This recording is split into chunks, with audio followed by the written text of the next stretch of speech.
Hello to everyone. This is Satyam, and you all are mostly welcome to our YouTube channel that is Computer Gyan with Satyam. So, in this particular video, we are going to learn about Python statements, like what is Python statements and what are the type of statements and where we can use these statements in our Python programming language.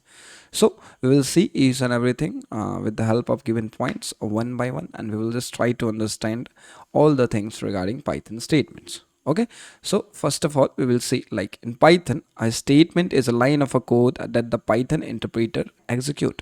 That means जो हमारा statement होता है Python के अंदर, वो एक line of code होता है जिसे हमारा जो पाइथन इंटरप्रेटर है वो क्या करता है, एग्जीक्यूट करता है. तो हमारा पाइथन स्टेटमेंट कुछ भी नहीं होता है, it's just a line of a code. जो आप प्रोग्राम लिखते हो, जो कोड लिखते हो ना, उसी को हम लोग क्या बुलाते हैं, स्टेटमेंट बुलाते हैं. ठीक है. नेक्स्ट पॉइंट है इसमें कि it represents an instruction for the computer to perform a specific action. So ये कुछ नहीं है, जो हमारा स्टेटमेंट होता है वो एक इंस्ट्रक्शंस को रिप्रेजेंट करता है जो कि हमारा कंप्यूटर सिस्टम के लिए होता है. ठीक है. और जिसकी हेल्प से, जिस स्टेटमेंट्स की हेल्प से हमारा कंप्यूटर सिस्टम किसी भी पर्टिकुलर एक्शन को या फिर किसी भी पर्टिकुलर चीज़ों को परफॉर्म करता है, उसको एग्जीक्यूट करता है. ठीक है. नेक्स्ट है हमारा statement in a Python is a command that tells the interpreter to do something. वही सेम चीज़ है कि जो हमारा स्टेटमेंट होता है एक तरीके से कमांड होता है. किसके लिए कमांड होता है, हमारे इंटरप्रेटर के लिए. जो हमारा पाइथन का इंटरप्रेटर होता है, जो कंपाइलर होता है, उसे हम कमांड्स प्रोवाइड करते हैं with the help of statements, ताकि जो हमारा इंटरप्रेटर है उन चीज़ों को करे जो हम उन्हें बताना चाह रहे हैं, जो भी इंस्ट्रक्शन हम देना चाह रहे हैं. जो ह्यूमन बींग्स जो भी प्रोग्राम लिखते हैं, तो उस प्रोग्राम के थ्रू जो भी चीज़ें आपके इंटरप्रेटर को आप बताना चाह रहे हो, और आप चाहते हो कि हम आपका जो इंटरप्रेटर है, जो पाइथन का इंटरप्रेटर है, वो इस चीज़ को परफॉर्म करे, तो उसके लिए हम क्या करते हैं, उसे स्टेटमेंट्स के फॉर्म में कमांड्स प्रोवाइड करते हैं. ठीक है. तो यही होता है आपका स्टेटमेंट पाइथन प्रोग्रामिंग के अंदर. Now we will see the type of the statements, like what are the type of statements in our Python programming language. So first of all, the first type of statement is that is expression statement. So expression जो होता है उसके बारे में हमने आपको previous video के अंदर बताया था कि पाइथन प्रोग्रामिंग के अंदर एक्सप्रेशंस क्या होता है. तो वो जो एक्सप्रेशन आपने वहाँ पढ़ा था ना, उसी को हम लोग क्या बुलाते हैं, एक्सप्रेशन स्टेटमेंट्स. ये कुछ भी नहीं होता है. Expression statements use to evaluate and return some values. So जैसा कि हमने बताया था एक्सप्रेशन क्या होता है, तो expression is a combination of operators and operands, ऐसा कुछ तो भी होता है, जिसको इवेलुएट करते हैं अपन, और इवेलुएट करने के बाद उसका कुछ आउटपुट आता है, कोई वैल्यू आता है, तो उसी को हम लोग क्या बुलाते हैं, एक्सप्रेशन बुलाते हैं. तो वो जो आप एक्सप्रेशंस लिखते हो ना, वो भी एक प्रकार का क्या है, स्टेटमेंट. ठीक है. लाइक सपोज यहाँ पे हमने लिखा x इक्वल्स टू 5+3, तो ये क्या है, जो एक्सप्रेशन है जिसमें x एक वेरिएबल है एंड 5+3 एक एक्सप्रेशन को रिप्रेजेंट कर रहा है. लाइक 5 एक ऑपरेंड है, 3 एक ऑपरेंड है, जो प्लस सिंबल है, इट्स एन ऑपरेटर. सो ये टोटली एक एक्सप्रेशन को रिप्रेजेंट कर रहा है. तो इस टाइप के जो एक्सप्रेशंस होते हैं, इन्हें भी हम क्या बुलाते हैं, स्टेटमेंट बुलाते हैं. ठीक है. तो ये हो गया आपका first, that is expression statements. Now we will see the next type of statement, that is assignment statements. ठीक है. तो असाइनमेंट स्टेटमेंट, असाइनमेंट के बारे में भी आपको पता होगा कि जब कभी भी आप किसी वेरिएबल्स के अंदर कुछ वैल्यू को असाइन करते हो, तो उसके लिए आप असाइनमेंट ऑपरेटर का यूज़ करते हो, और ये जो पूरा का पूरा एक्सप्रेशन है ना, उसी को हम लोग बुलाते हैं असाइनमेंट स्टेटमेंट. ठीक है. जिसमें x इक्वल्स टू 10 है, तो x एक वेरिएबल है, इक्वल्स टू एक सिंबल है, दैट इज असाइनमेंट ऑपरेटर, और 10 एक क्या है, वैल्यू है. तो इस प्रकार का जो स्टेटमेंट होता है, इसे हम बुलाते हैं असाइनमेंट. ना इसमें एक और चीज़ देखो, यहाँ पे नेम नाम का एक वेरिएबल है, एंड इसके अंदर एक हमने यहाँ पे स्ट्रिंग स्टोर का है, दैट इज सत्यम नाम का. ठीक है.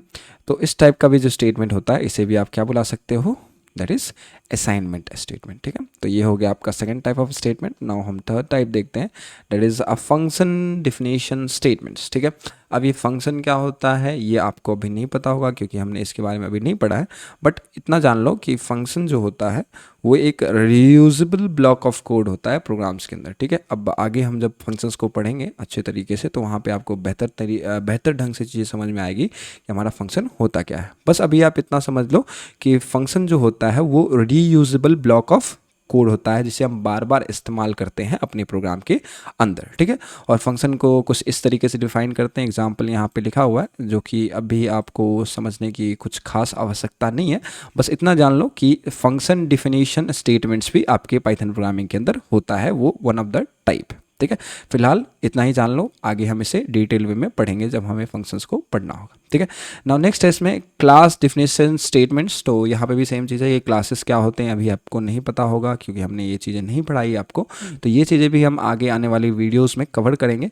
तो फिलहाल आप जान लो कि क्लास डिफिनेशन स्टेटमेंट भी एक प्रकार का स्टेटमेंट है जो कि हम पाइथन प्रोग्रामिंग के अंदर यूज़ करते हैं। और क्लास आपका क्या होता है, क्लास जो होता है वो छोड़ दो, अभी क्लास के बारे में मत जानो, बस इतना जान लो कि जो क्लास होता है used for object oriented programming, that means जो आपका क्लासेस वगैरह होते हैं वो हम जब ऑब्जेक्ट ओरिएंटेड प्रोग्रामिंग के कॉन्सेप्ट को पढ़ेंगे तो वहाँ पे बेहतर तरीके से इस चीज़ों को समझेगा। तो फिलहाल इसे भी आप इग्नोर करो। ठीक है, आगे हम इसे डिटेल में पढ़ेंगे। ये इसका एग्जाम्पल हो गया, क्लास कैसे डिफाइन करते हैं, उसके अंदर क्या क्या चीज़ें लेते हैं, ऑब्जेक्ट्स कैसे लेते हैं, वो सारी चीज़ें इसके अंदर है। तो इसे हम डिटेल वे में जब हम ऑब्जेक्ट ओरिएंटेड प्रोग्रामिंग को पढ़ेंगे तो वहाँ पे इसे समझेंगे। ठीक है, नाउ इसमें है कंडीशनल स्टेटमेंट्स। सो अभी आने वाला जो हमारा टॉपिक होगा दैट इज स्टेटमेंट्स के बारे में, तो सबसे पहला आप टॉपिक यही पढ़ोगे, दैट इज कंडीशनल स्टेटमेंट। अब ये कंडीशनल स्टेटमेंट क्या होता है, so conditional statements use for decision making. ठीक है, तो जब कभी भी आपको अपने प्रोग्राम के अंदर कुछ डिसीजन मेकिंग प्रॉब्लम्स को सॉल्व करना हो, कहीं आपको कोई कंडीशन अप्लाई करना हो अपने प्रोग्राम के अंदर, तो इन स्टेटमेंट्स का आप वहाँ पे इस्तेमाल करोगे। ठीक है, कंडीशनल स्टेटमेंट्स में आपके मल्टीपल टाइप्स ऑफ स्टेटमेंट्स होते हैं, इफ होता है, एल्स होता है, एलिफ होता है, तो उन सभी चीज़ों के बारे में आप पढ़ोगे और इन सभी कंडीशनल स्टेटमेंट्स का आप किस तरीके से इस्तेमाल करोगे अपने प्रोग्राम्स के अंदर, तो वो सारी चीज़ें अपन डिटेल वे में इस पर्टिकुलर स्टेटमेंट्स के अंदर देखने वाले हैं, that is conditional statements. For example यहाँ पे देखो, इफ़ का इस्तेमाल हुआ है, एक कंडीशनल स्टेटमेंट है, या फिर एल्स का इस्तेमाल हुआ है, वो एक कंडीशनल स्टेटमेंट है। तो ये एग्जांपल हो गया आपके कंडीशनल स्टेटमेंट का। तो कंडीशनल स्टेटमेंट भी हमारा one of the type of statement. Next हमारा आता है looping statement. After conditional statement हम लोग पढ़ेंगे लूप के बारे में कि आपका लूप क्या होता है। लूप को हम आइट्रेशन भी बुलाते हैं पाइथन प्रोग्रामिंग के अंदर, या फिर अलग से ये चीज़ें भी देख सकते हो कि आपका जो लूप होता है, ठीक है, उसे आप आइट्रेशन भी बोलते हो, use for iteration. Iteration that means क्या हो गया कि एक ही चीज़ को बार बार रिपीट करना। ठीक है, उसी को क्या बुलाते हैं, आइट्रेशन बुलाते हैं। तो लूपिंग भी एक प्रकार का स्टेटमेंट होता है पाइथन प्रोग्रामिंग के अंदर।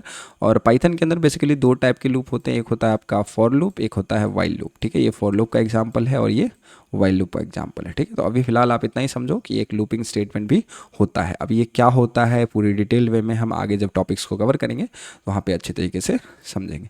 नाउ नेक्स्ट टाइप का नेक्स्ट जो आपका टाइप ऑफ स्टेटमेंट है दैट इज कंट्रोल स्टेटमेंट्स। ठीक है, तो control statements one of the important statements में से एक है, जिसमें आप तीन टाइप के कंट्रोल स्टेटमेंट पढ़ोगे, दैट इज पास पढ़ोगे, ब्रेक पढ़ोगे एंड कंटिन्यू पढ़ोगे। ठीक है, तो ये इसके टाइप्स हो गए और ये सारे स्टेटमेंट्स जो है वो किसी भी प्रोग्राम के फ्लो को कंट्रोल करने के लिए इस्तेमाल होते हैं। लाइक आप इन सभी का इस्तेमाल बेसिकली यूज़ करोगे आइट्रेशन के अंदर, लूपिंग के अंदर। ठीक है, तो यहाँ पे आप देख सकते हो कि लूप्स के अंदर हमने यहाँ पे कंट्रोल स्टेटमेंट्स का इस्तेमाल किया है, दैट इज़ यहाँ पे कंटिन्यू का इस्तेमाल हुआ है एंड देन ब्रेक का इस्तेमाल हुआ है। ठीक है, तो इन सभी चीज़ों के बारे में हम डिटेल वे में पढ़ेंगे आगे जब इन सारे टॉपिक्स को कवर करेंगे वन बाय वन, तो हम सारी चीज़ों को डिटेल वे में देखेंगे। फिलहाल अभी आप इतना जान लो कि जो आपका कंट्रोल स्टेटमेंट है वो एक प्रकार का स्टेटमेंट है जो कि आप पाइथन प्रोग्रामिंग के अंदर इस्तेमाल करोगे। ठीक है, तो ये सारे टाइप्स ऑफ स्टेटमेंट हो गए, ठीक है, जो कि हमें जानने हैं, पढ़ने हैं और समझने हैं पाइथन प्रोग्रामिंग के अंदर। ठीक है, सो फिलहाल के लिए इतना ही। आज की वीडियो में हमने जाना कि पाइथन स्टेटमेंट्स क्या होता है और कितने प्रकार के स्टेटमेंट्स होते हैं और कौन कौन स्टेटमेंट्स का आप किस तरीके से इस्तेमाल करते हो पाइथन प्रोग्रामिंग के अंदर। Okay, so thank you so much for watching this video and do like, share and subscribe. Thank you so much.